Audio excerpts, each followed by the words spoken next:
नमस्कार, मैं हूं राजीव रावत। आप देख रहे हैं न्यूज स्टेशन। उत्तराखंड में आपदा लगातार आ रही है। केदारनाथ आपदा से अवगत हैं। इसी तरह की आपदाएं विभिन्न क्षेत्रों में आ रही है। कई गांव में लोगों के घर जमींदोज हो गए हैं, कई पेयजल लाइनें ध्वस्त हो गई हैं, कई पुल पुलिया बह गए हैं और कई लोग फंसे हुए हैं अभी भी, जिनको रेस्क्यू करने की कोशिश की जा रही है। लेकिन इन सब के बीच इन महत्वपूर्ण अवसर पर उत्तराखंड के अधिकांश मंत्री और विधायक दिल्ली में डेरा डाल रहे हैं या दिल्ली दौड़ लगा रहे हैं, जिससे विपक्षी दलों को चिंता हो रही है। चिंता इस हद तक हो रही है कि विपक्ष ये तक कहने लगा है कि क्या नेतृत्व परिवर्तन तो नहीं हो रहा है, क्या मुख्यमंत्री को बदलवाने के लिए बीजेपी के मंत्री दिल्ली तो नहीं जा रहे हैं। इसी पर बातचीत करने के लिए हमारे साथ इस समय जुड़ रहे हैं उत्तराखंड राज्य का निर्माण करने वाले दल उत्तराखंड क्रांति दल के मुख्य प्रवक्ता और नेता शांति प्रसाद भट्ट जी। उनसे समझेंगे कि उनको क्यों लगता है कि उत्तराखंड असहाय हो गया है, अनाथ हो गया है और उत्तराखंड के नेता अभी उत्तराखंड के बजाय अपनी कुर्सी बचाने, नई कुर्सी पाने और मुख्यमंत्री को हटाने के लिए दौड़ धूप कर रहे हैं। भट्ट साहब, क्या सचमुच उत्तराखंड वीरान हो गया है, भगवान भरोसे हो गया है, जैसा आप लोगों का आरोप है? जमीनी हकीकत तो यही है कि इन 24 वर्षों में जो उत्तराखंड की कल्पना उत्तराखंड के मूल निवासियों ने करी थी, उसके ठीक विपरीत काम हो रहा है। जनता राष्ट्रीय पार्टियों को भर भर कर वोट दे रही है अपने नौनिहाल बच्चों के भविष्य को सुरक्षित करने के लिए, राज्य के चौमुखी विकास के लिए। मगर सत्ता में बैठे सत्ताधीश, उनका चरित्र केवल स्वहित में लगा है। परिणाम आपके सामने है। एक पार्टी जो कि आपदा के समय चुनाव जीतने के लिए पैदल यात्रा करती है, मगर जब केदारनाथ में आपदा आती है तो रफू चक्कर हो जाती है। कहने का मतलब है, उनकी नौटंकी भी जनता ने देख लिया कि कितना राज्य हित पर उनकी ये पैदल यात्रा थी। दूसरा, भारतीय जनता पार्टी, जिन्हें प्रचंड बहुमत उत्तराखंड की जनता ने दिया, मगर वो अपने ही मुख्यमंत्री की टांग खिंचाई पर लगे हैं। और परिणाम आपके सामने है कि पूरी कैबिनेट जो है दिल्ली में बैठी है। एक सूत्रीय कार्यक्रम उनका है कि मुख्यमंत्री हटाओ, उत्तराखंड बचाओ।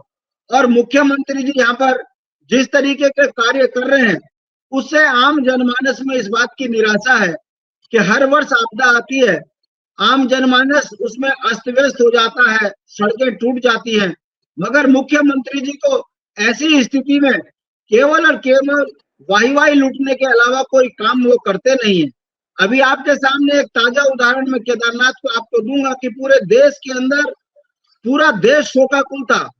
4 शहीदों का शरीर उत्तराखंड की ओर आया और मुख्यमंत्री जी जो है केदारनाथ की सजा लेकर जो है दिल्ली पहुंच गए और वहां पर केदारनाथ धाम की घोषणा कर दी कि जो पहाड़ में यात्री नहीं आ सकता, वो दिल्ली में ही केदारनाथ के दर्शन करे, 4 धाम यात्रा का एक आनंद ले, पहाड़ आने की जरूरत नहीं है। उससे जब पंडित पुरोहित नाराज हुए, उत्तराखंड में राजनीतिक उबाल मचा, तो अगले दिन धामी जी कहने लगे मैंने तो ऐसा कहा ही नहीं, मैं कैबिनेट में उसको लेकर आ गए कि कोई केदारनाथ पर बात नहीं करेगा। कहने का मतलब है, जिस तरीके से सत्ताएं काम कर रही हैं, इससे उत्तराखंड राज्य कर्ज में डूब गया, उत्तराखंड विकास से पिछड़ गया।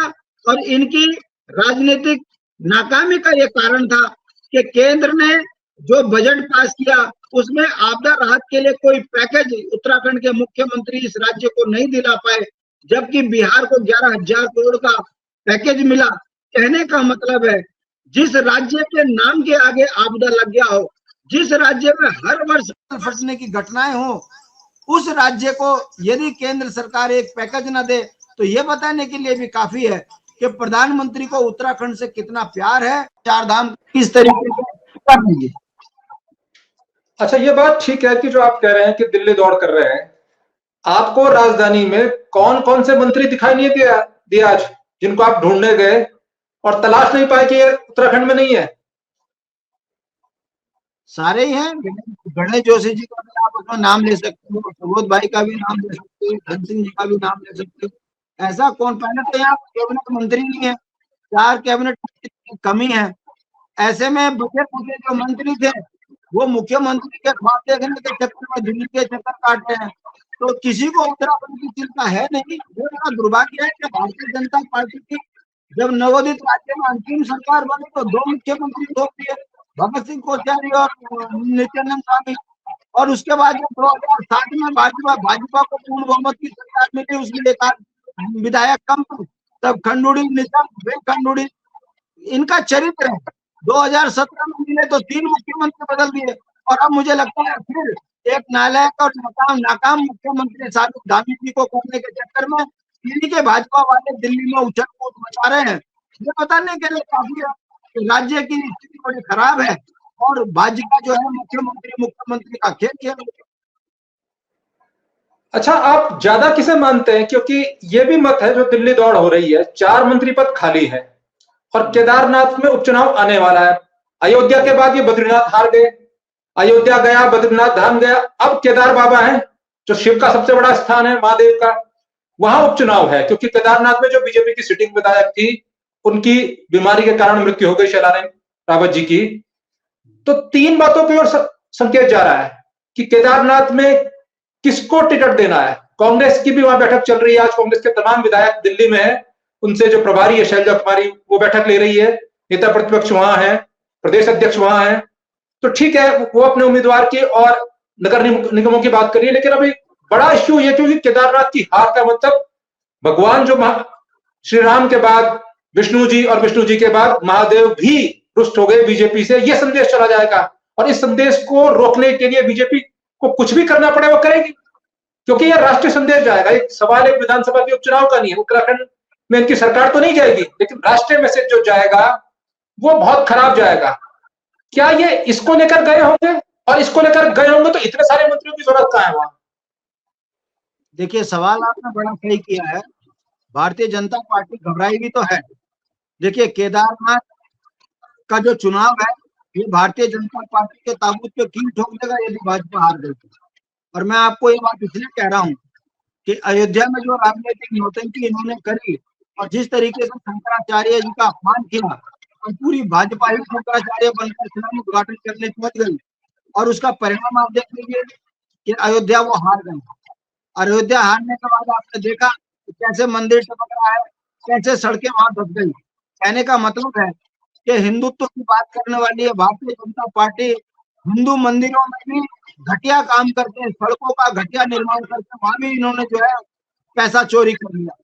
ऐसे ही बद्रीनाथ के अंदर जो परंपरागत हमारे वहां के मंदिर थे उनको हटाकर इन्होंने बद्रीनाथ को भी दिव्य भव्य करने के चक्कर में गुजरातियों को काम दे दिया और गुजरातियों ने पूरे बद्रीनाथ का स्वरूप बिगाड़ दिया। जनता वहां के पंडित पुरोहित नाराज हुए और आपके सामने परिणाम है कि बद्रीनाथ में भारतीय जनता पार्टी पूरी कतर आ रही है। इसी क्रम में अगर आप केदारनाथ में देखेंगे, घोड़े खच्चरों की मौत होना, पूरे नेपालियों के हाथ में वहां का व्यापार दे देना, मूल निवासियों की उपेक्षा करना, QR कोड लगा के चंदा खा जाना, सोना चोरी हो जाना। और इससे बड़ी बात यह है कि वहां के जितने व्यवसायी थे, पंडित पुरोहित हो, व्यापारी हो, पुजारी हो, सबका यह कहना था कि ये जो चारधाम यात्रा है इसको सुचारू चलाए रखी है सरकार। मगर सरकार ने जब देखा कि इनके अव्यवस्थाओं के कारण इनकी किरकिरी हो रही है, इन्होंने जो है रजिस्ट्रेशन के नाम पर यात्रा कर दी। आज पूरी यात्रा जो है खात्मे की कगार पर आ गई। जिन्होंने वहां कर्जा लेकर होटल लिए हुए थे सारे सड़क पर आ गए। और जब मुख्यमंत्री जी की किरकिरी हुई तो मुख्यमंत्री जी आनंद फानंद में घोषणा कर रहे हैं कि नहीं नहीं ऐसा कुछ नहीं है, अब हम चौपर से यात्री को भेजेंगे। तो भाई हमारा ये कहना है, चौपर से जो यात्री जाएगा वो तो संपन्न है, अगर आपको यात्रा करानी है तो फिर चौपर फ्री कर दीजिए सबको। ये पैसे वालों की यात्रा रहे और गरीब को वहां यात्रा से रोको आप। ये जो धार्मिक तुगलकी फरमान है, इससे भी भारतीय जनता पार्टी के खुद आपस में जो है कोहराम मचा हुआ है। और इसीलिए जो है मुख्यमंत्री के खिलाफ एक माहौल दिल्ली में जाकर बनाया जा रहा है कि भाई इसको हटाओ उत्तराखंड के अंदर, नहीं तो भाजपा साफ हो जाएगी। और केदारनाथ में हार रहे हैं तो उसकी बौखलाहट इनको जो है नेतृत्व परिवर्तन के लिए जवाब बना रही है। देखते हैं आगे क्या होता है। दोनों राष्ट्रीय पार्टियां ये बताइए 2 दिन पूर्व उत्तराखंड के सारे सांसद अजय टम्टा जो केंद्र में राज्य मंत्री हैं, जिनकी बहुत हंसाई हो रही है कि उन्हें NH के मानक क्या होते हैं, ये प्रश्न का जवाब नहीं दे पाए और उन्हें आसन से भी इस बात पर फटकार पड़ी। उनके साथ नितिन गडकरी जी से मिले, उसका फोटो भी साझा हुआ। ये 5 सांसद जो अलग अलग मत के हैं, अलग अलग गुटों को, ये एकजुट होके नितिन गडकरी जी को मिल रहे हैं। क्या इससे भी किसी परिवर्तन की सुगबुगाहट को भांप रहे हैं आप? बिल्कुल सही आपने कहा। नितिन गडकरी जी और आरएसएस इस समय भारतीय जनता पार्टी के केंद्र नेतृत्व से नाराज हैं। ये पांचों सांसद इसी दृष्टिकोण से वहां मिले हैं। बहाना इन्होंने जरूर आपदा के लिए पैसा स्वीकृति की बात करी है, मगर उत्तराखंड की क्या बेइज्जती संसद में हुई है वो आपने राज्य मंत्री जी के बयान से देख लिया। उनसे पूछा जा रहा, कुछ वो ईरान कुरान की बातें कर रहे, और कितने लोकतंत्र में शर्म की बात है कि लोकसभा अध्यक्ष ने उनको डांटते हुए कहा कि आपको पता नहीं है पूछा क्या जा रहा है और आप बोल जा रहे हैं, चुप रहिए। ये कहने का मतलब है कि दुनिया में सबसे ज्यादा विद्वान यदि कोई क्षेत्र है तो वो उत्तराखंड है। उत्तराखंड के जर्नल से लेके बड़े बड़े उद्योगपति उत्तराखंड से हुए हैं। देश चलाने में नंबर 1, बलिदान देने में नंबर 1, ईमानदारी में नंबर 1, मगर अपने राज्य को चलाने में फजीहती साबित हो रहा है ये उत्तराखंड का जनमानस। कारण यहाँ के जो है आंख बंद कर वोट दिए गए हैं, ये मंत्री केवल जय जयकार करके जीते हुए हैं। परिणाम आपके सामने है कि संसद में राज्य मंत्री जी जय जयकार कर रहे मोदी जी की। ये बताता है कि जिन्होंने सिर्फ चमचागिरी करके टिकट पा लिया, चमचागिरी करके जीत गए, मगर जब डिलीवर करने की बात आई तो अगले बगले जाते लगे। इससे उत्तराखंड की छवि खराब हुई है। ये भी एक बहुत बड़ा कारण है तो जनता में बड़ा आक्रोश है। भारतीय जनता पार्टी जिस तरीके से नेतृत्व परिवर्तन की बात उत्तराखंड में कर रही है, यदि ये नेतृत्व परिवर्तन होता है तो निश्चित रूप से किसी विद्वान को यदि टिकट देते हैं तो उत्तराखंड का भला होगा। वरना भारतीय जनता पार्टी में तो जो पार्टी अपने कैबिनेट का कोरम पूरा न कर सके, तो आप समझ सकते हो राजीव जी कितने राजनीतिक रूप से बेईमान साबित हो रही है पार्टी, कितने आ रहा हूं उसी पे आपके पास, मैं आ रहा हूं उसके पास।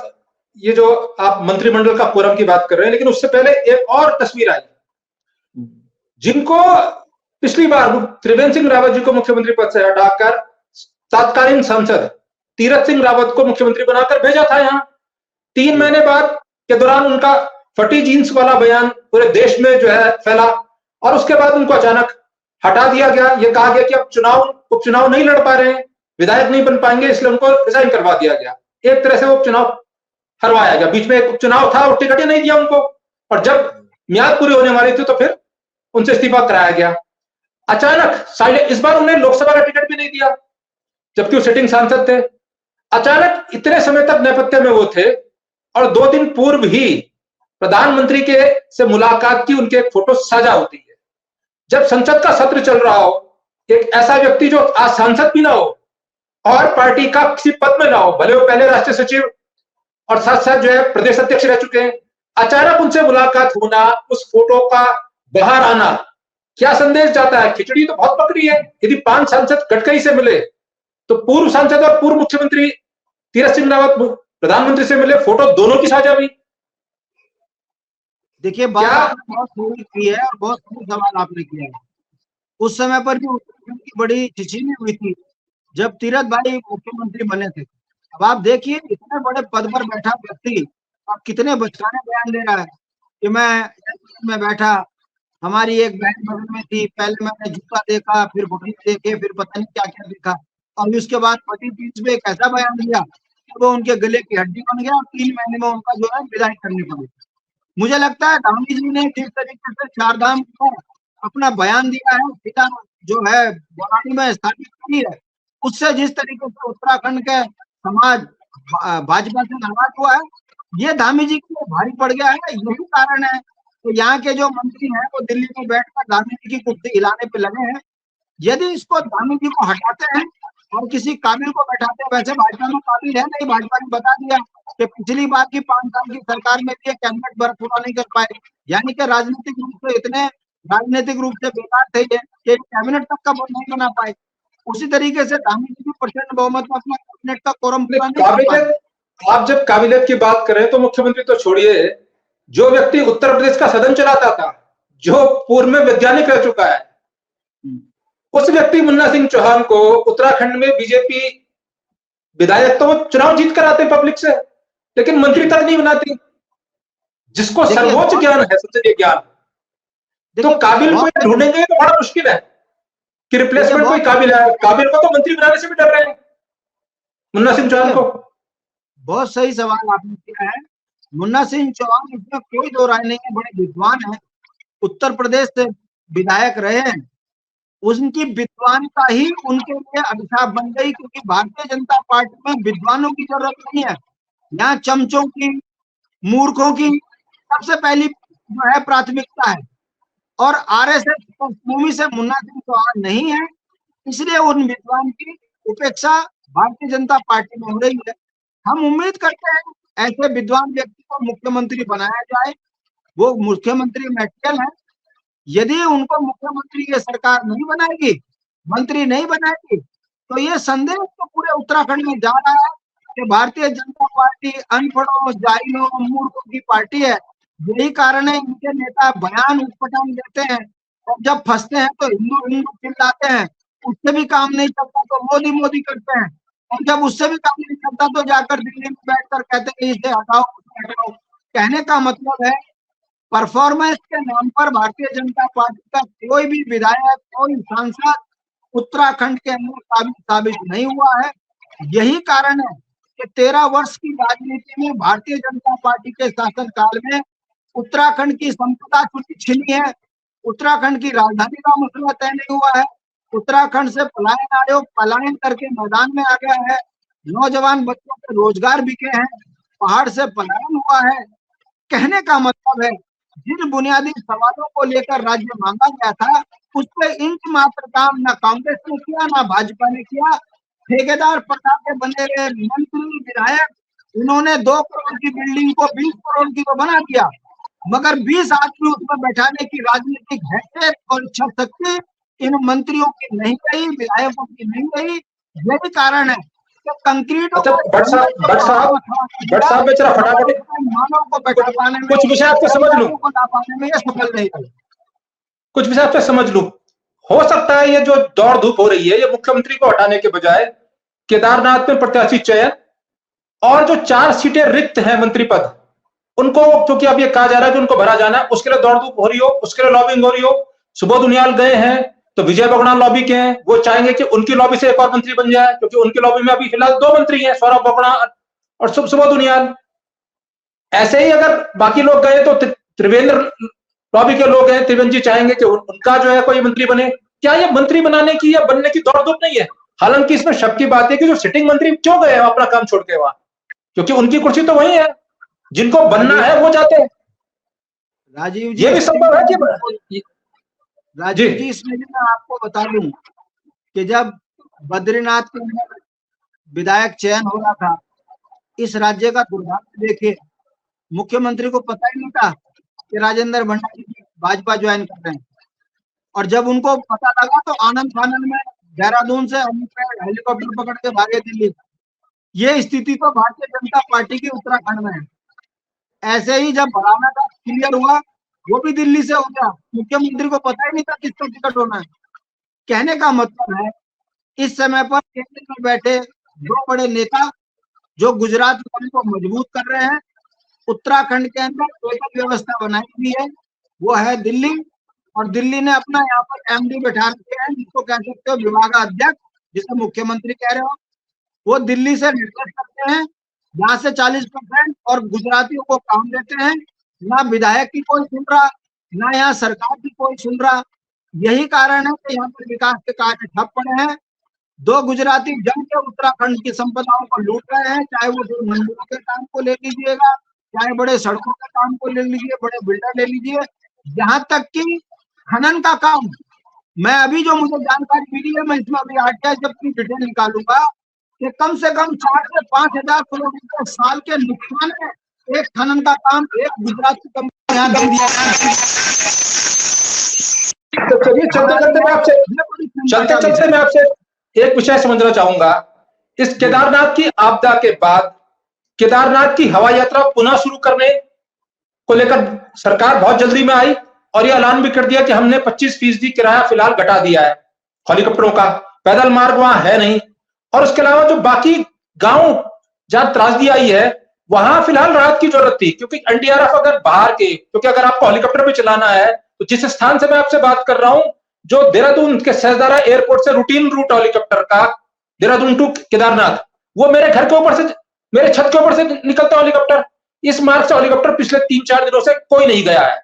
मतलब यदि आपने फाटा से या गुप्त काशी से कहीं से आप हेलीकॉप्टर उड़ा के केदारनाथ पहुंचा रहे हैं या पहुंचाने की कोशिश कर रहे हैं, तो उसके लिए ऋषिकेश से लेकर रुद्रप्रयाग तक आपको सड़क मार्ग से जाना पड़ेगा यात्रियों को, और सड़क मार्ग लगातार टूट रहे हैं। तो क्या सिर्फ यह संदेश देने के लिए कि हमने केदारनाथ यात्रा, हवाई यात्रा शुरू कर दी है, इसके लिए जो बाहर के यात्री हैं उनकी जान माल का रिस्क लिया जाए, और सारी एनडीआरएफ, एसडीआरएफ जिनको राहत पहुंचानी है वो सारे उन्हीं को बचाने में लग जाएं, और जहां राहत की जरूरत है, जहां पेयजल लाइनें ध्वस्त हैं, बिजली कनेक्शन टूट गए हैं, स्कूलों में जाने के लिए बच्चों को दिक्कत हो रही है, पुल बह गए हैं, जहां तुरंत राहत की जरूरत है, उनका सारा ध्यान वहां चला जाएगा। राष्ट्रीय संदेश चला जाएगा कि हमने केदारनाथ यात्रा शुरू कर दिया, इसका मतलब उत्तराखंड में राहत के काम हो गए, आपदा का कोई बहुत बड़ा जोर है नहीं।